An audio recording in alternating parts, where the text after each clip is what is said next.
What's happening, fellas? It's Monday morning after the Southwick Loretta Lynn's qualifier. My good friend Todd Mills just came in with some donations from the roof for the roof project, and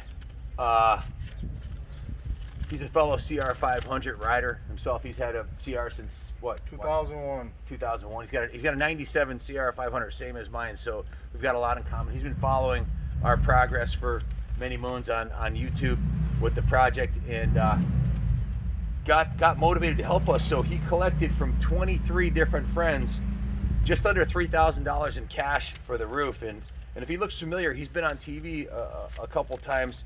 He actually donated a roof to a well, can you explain to us the roof that you donated? There was a woman that was that asked for a roof, not for any financial freedom or anything, but I found out she had cancer, not from her, but from somebody else. And I decided to donate the roof to her. I got help from ABC Supply, some friends to help me, and we put together a free roof for her. So Todd's wife was concerned that he was going to donate a roof to us, and we got a huge roof. So don't worry. Well, I won't let him do that, even though I know he might if you let him. But just his heart's in the right place with this, and because he believes in what we're doing here, 23 of his friends and family members have stepped up, and I kind of wanted to read off the list of people that he had. And in the envelope, he's got just under $3,000 in cash and checks, bringing our total that we've raised for the roof to over $35,000. Sarah's off today, so she has the spreadsheet with the name of every single person that has donated to the cause. And I was reading the letter here, and I got to share it with you because some of the people that donated, including this other letter I have right here, aren't in a position really financially to help, but from the heart they came up with money and donated, and I want to honor that. Yes, they did. So Jim Miller from Yale Pest Elimination Corporation, he donated. And if there's anything you want to add about any of the people regarding their situation, just interrupt me, okay? Yeah, okay. Sam and Eileen Costco from Top Notch Tools in Beacon Falls, Connecticut donated. A lot of businesses donated and private owners. Paul and Lisa Phillips from Middlebury, Connecticut. Carrie and David Bernlant, sorry if I don't pronounce the names properly, from Waterbury, Connecticut. Donna and Mike Alberti, those are your in-laws, My right? in-laws, yeah. So your wife's parents, right? Yes, sir. So thank you everybody. Jim Conroy and Judy from the vet. He's a Vietnam vet. Vietnam vet. Yep. Wow. And he has some health issues. Yes, he does. Him and his wife both, but they were able to make a small donation, and it's very appreciative. Yeah, the when people like that step out, it really touches the heart. You know, someone who isn't in a position that steps up, and we're gonna. He has a 2001 Honda XR 250 with. I like them already. with less than 99 miles on it. Wow. It's in brand new condition. Wow. He's only able to ride it, you know. Yeah, one of my favorite bikes, as you know, if you follow us, is an XR 250. Yeah. It's in the showroom right there, and it's just an awesome trail bike. Oh, it was. So, Brian and Eileen Barrett, he's a Seymour police officer. Yeah, for over 40 years. For 40 years. Wow. He's still on the force? Oh, yeah. Wow. God bless him. And he's a good cop. He's not one of them that's a hard ass on you. Thank you, Brian. And Emily Lindsley is your son's fiance? Yes, sir. And your son, Cody Mills, who I spoke to this morning. Yep. George and Laura Beaver from Beacon Falls, Connecticut. Joel Rosebrook, who is a recent kidney transplant patient. Who?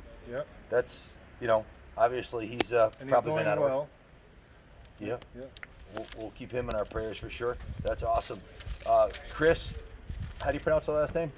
I have no idea. Melchiano? Yeah, Sorry I think if I murdered that. That's it. Naugatuck, Connecticut. Jay Pulaski, who's a vet. I also donated a roof to him with Wow. help through PLR Wow. radio station. Wow. So, yeah, Good family. that's awesome. He stepped up. Nancy and Steve Sayer from Beacon Falls, Connecticut. Sawyer. Sawyer, from Beacon Falls, Connecticut. Linda Danzinger from Virginia Beach. Doug Morgan from Southbury, Connecticut. Mike Stahl from Derby, Connecticut. Abraham Rodriguez from Naugatuck, Connecticut. Before we go any farther, I just want to say something, okay? Todd's a working man. He busts his ass. Everything he's got, he's worked for, him and his wife and his whole family. I talked to his son this morning. His son has a tremendous amount of love and respect for him, and that was evident in our conversation. And he pulled up in his truck right here, and it needs a brake job. The front brakes are squeaking, and the first thing he said when he hopped out of the truck is, "I'm going to go do my brake job later." And why I'm mentioning that is he's got responsibilities. He's got a family. He's got vehicles to take care of, and he took his time to reach out to, I'm sure if 23 people donated, you probably reached out to 50 or 100 people, unless your closure rate's 100% on getting people there. I had 2 denials. Well, that's, wow. So the people that you talk to obviously seriously respect you in your belief in us. But the point I was trying to make is that he's super busy, and he took his time to drive all the way up here to help us out. And we are going to honor that by succeeding here with the museum and the roof. And we are going to save these buildings, and we are going to preserve this historic building and the historic motorcycles for future generations, for our kids to enjoy. How far down the list did we get here? We were at Linda Danziger. Yeah, we just did Linda and Doug Morgan. So Mike Stahl. So this is the next one? Yes, sir. Abraham Rodriguez from Naugatuck, Connecticut stepped up. And obviously Todd took all this time from his construction company. They donated also. Todd Mills Construction. If you're looking for an honest roofing company and construction company, I would definitely give Todd the job. Which I want to hire him to do the roof. I don't know if his wife will let me, or if it's too far away, but I won't let him donate a roof because his wife wouldn't want that. It's too big for me to handle. It's too big. Yeah, it is a big roof. So, but in any event. But I will help. Okay. And then we had Fallen Mills Deli in Naugatuck, Connecticut. And Lynn Mills, your daughter. Brenna Lynn. Brenna Lynn. I forgot the A. Brenna Lynn Mills, his daughter. Frank Parse from Naugatuck, Paris. Okay. And Dan Barrett from Ansonia. Did we read this page? Yes, sir. Okay. So that's 23 people that have donated. And what touched your heart and made you want to help us? What? Well, for one thing, it's a good cause. It's a museum. I am attached to motorcycles since I was a little baby. I started riding mini bikes at like 5-6 years old. My high school ring had a dirt bike on it. Everybody thought that would be stupid, but it's been my life forever. Do you still have the ring? I do. My wife has it. That's awesome. I gave it to her when I was 17, or when she was 17. I was 18. Text me a picture of it. I want to see it. Yeah, and then I'm into volunteering. I help a lot of people, older people, with snow shoveling, and I'll take no money from them. I'll ask them to make me some cookies or baked brownies or something if they have time. I have a generous heart to so many people, so many causes, and when I saw your videos about what's going on with your building, I just felt like I wanted to see what I can do, and I started out with this, and I hope to get more for you. And I'd like to become part of the team that you have here. It's an honor to help you guys, and I'd like you to take this money. Thank you, brother. Appreciate it, man. Yes, sir. Thank you. We're definitely gonna do the right thing, and we're gonna like Jesus said, cast your bread on the water and you receive tenfold. We're gonna somehow turn this into the rest of the funds we need to finish the roof. Like I said, I think we're at about 35,000 total raised. So we're going to Sarah will update the spreadsheet, and we actually have another roofing company coming here this afternoon. We're still getting quotes, and we're gonna have you take a look at it too, because you've done roofing. Maybe you could have some suggestions on how to go about doing this. I definitely have roofer's hands. So what segues into my next thing? You had a near-death experience that had a profound effect on your life. Would you mind sharing with us what that was about and how it strengthened your belief in God? Sure, I will. Back in January 19th, 1988, I went to put a roof on a house. It actually happened to be my aunt's house, my mom's sister's house. And her house is very close to the road, and there was a transformer a couple feet away from the house, and I was set up with my scaffolding, which was all metal.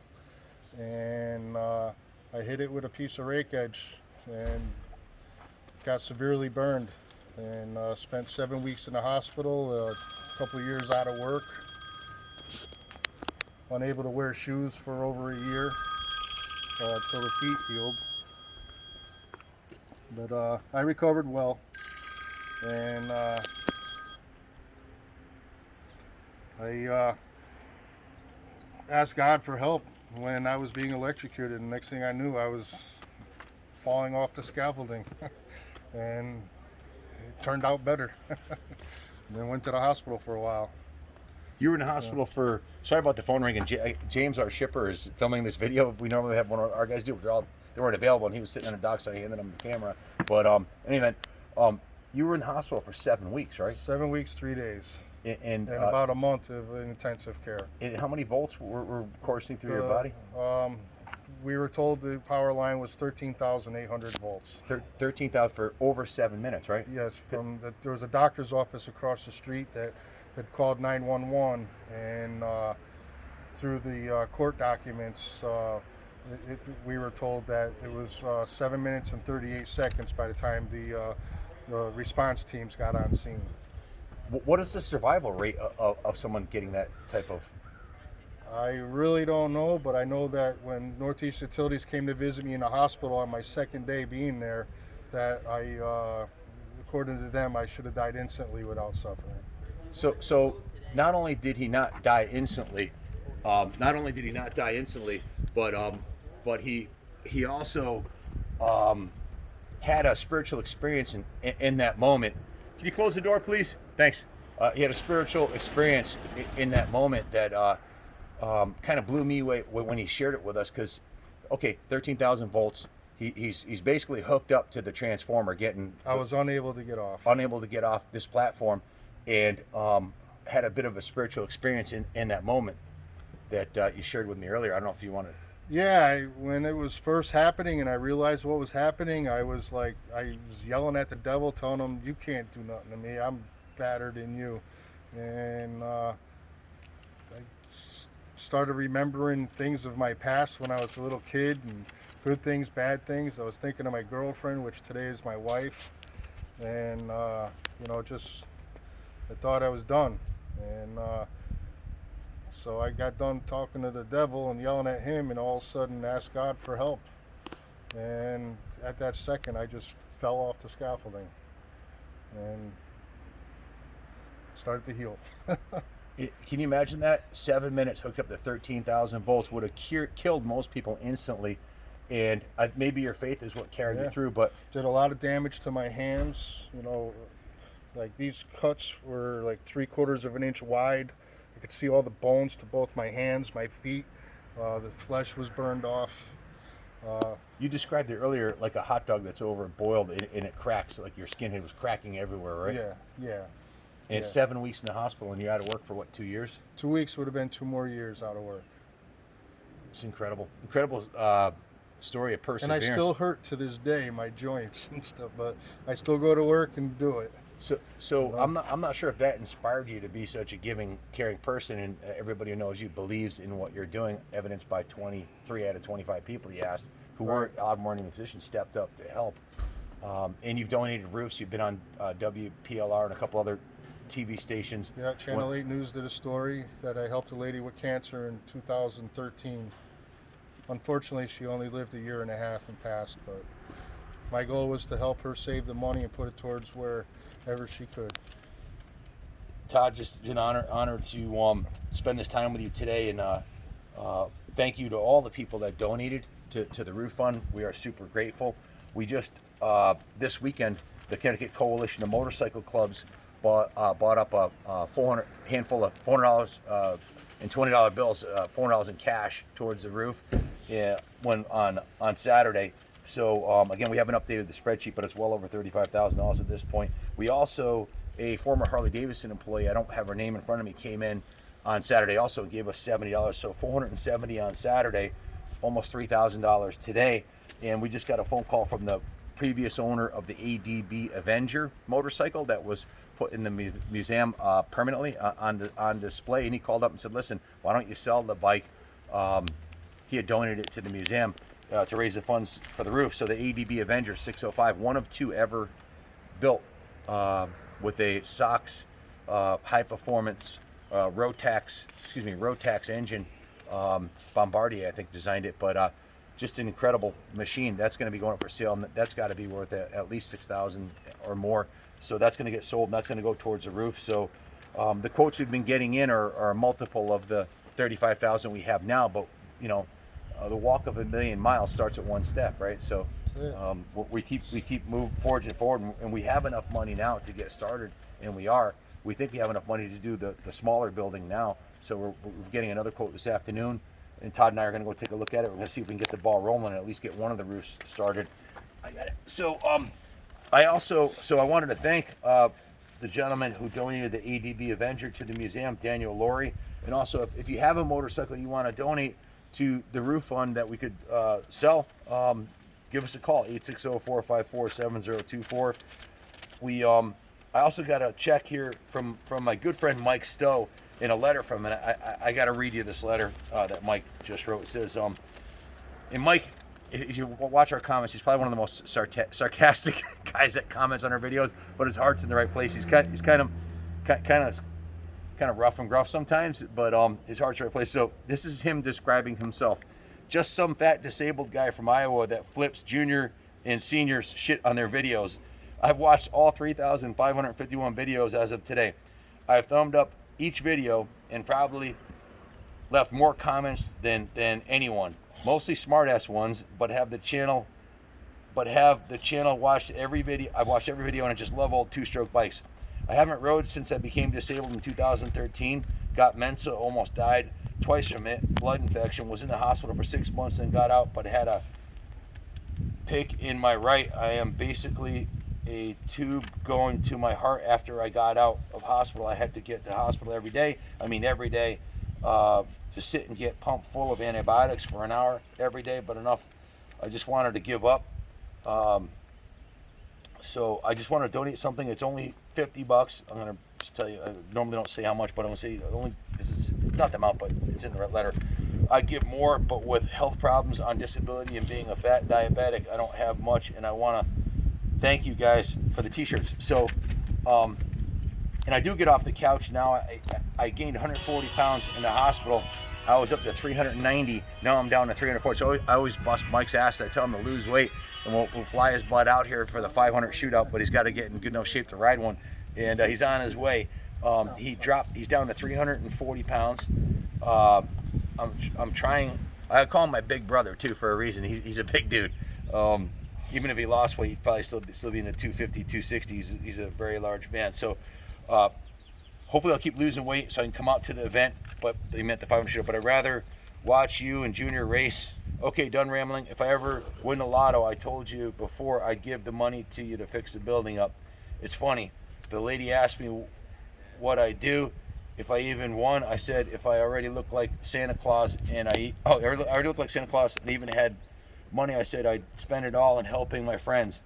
I know we never met in person, but I've talked to him on the phone and messaged each other back and forth 100 times. But I consider you guys my friends, as I don't have many. Okay, tell everyone hi, and as long as I'm still fighting to stay alive, I will always watch and flip you guys shit. And yes, I can't spell it right. Worth the shit. LOL. Love you guys. Love you too, Mike. Thank you, brother. It ends by saying, God bless. Hopefully you can read my hillbilly redneck handwriting. Yeah, we can read it, Mike. So thank you. Thank you, Mike. And thank you everybody who has donated. And there has been other people that have donated that Sarah's not here to give me the list today. But so far we've thanked each and every person of the 500. If you watch the video, it's like 34 minutes long because I thanked all 500 plus people. So again, Todd, thank you very much for being the spearhead of this large cash donation to the museum. Yeah, that was my wife just calling. We'd speak every day on our lunch break. Oh, that's awesome. So he says, I gotta go. That's how you keep the relationship alive, man. That's awesome. June 15th will be 30 years to our wedding anniversary, and June 3rd will be 39 years to our first date anniversary. If you can tell her, I said thank you for her part in this, in supporting you and helping us. It's very much. Well, the funny thing about that, when I first told her, back about 6 or 7 weeks ago that I was going to start doing this. She says, "You're not going to go put a roof on this. What are you talking about?" And I showed her the video of you asking for help. Yeah. And she says, "How much is this going to cost?" And I said, no, I'm just going to collect more money from other people and do some donations of time and stuff like that. Nothing too serious, And she's says, "You never stop. You're doing it again." But she's well for it. I love her, and she's a really great girl. Yep. Again, thank you to her for supporting your drive to help us. Very much appreciated. So I just took the camera from James. James, what do you think about all this? Well, after hearing his story, I think that God saved him so that he could help out other people. That Definitely had a plan for him. That very well may be, because I appreciate the comment. by all accounts, it is you are a miracle to be standing here in front of us after what you went through. And The people that know me, they know what I went through. And you've dedicated your life to It's taking equivalent care to of. get hit by lightning. Most people Probably don't survive worse, that. right? Yeah, lightning gets up and over with. Yeah. Yeah, true. So God has a plan. I think that's the theme here. And I feel like what we're doing here is God's plan for us to resurrect these old buildings and turn buildings that look like that into buildings that look like this, and preserve them for future generations and fill them full of the things we love the most, motorcycles. Guys, thanks for watching. Today's going to be an awesome day here in Rockville. I got some killer bike videos coming your way. So stay tuned. And as always, God bless the United States of America.